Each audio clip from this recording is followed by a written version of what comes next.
Think math.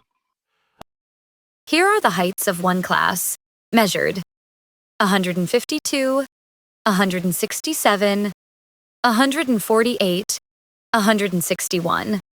It is 20 odd numbers in a row, and nothing about it tells you whether the class runs tall or short, or where the heights bunch up. Can we make it readable without altering a single number? Look closely and something repeats. 148, 145, 149. The leading 14 has been written out 3 times over. There is no need to write a repeat every time. Set the leading part down the left once and lay only the digit that changes out to the right. That is a stem and leaf plot. The leading part standing on the left is the stem, and the trailing digits laid out on the right are the leaves. Read the data one value at a time, find its stem, and attach the leaf.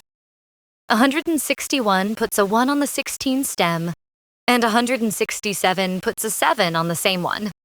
Once they are all attached, a picture has appeared by itself. Everything with the same stem now sits on one row, so a long row of leaves is a stretch where the data crowds together. How many leaves there are is the frequency of that stretch. You have drawn a bar chart on its side out of digits. The best part is that nothing is lost.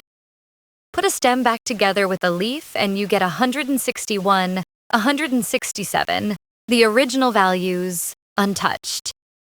The largest and the smallest read straight off, and repeats are visible too.